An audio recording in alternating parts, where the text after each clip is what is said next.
Hi everyone, in front of me I've got POCO M7 Plus and let me share with you how to activate automatic system updates on this device.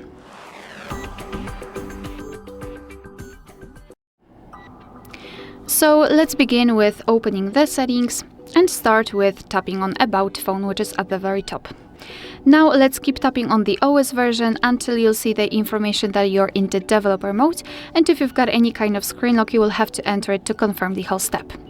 Then let's go back to the general list of the settings, scroll down to the very bottom and find additional settings.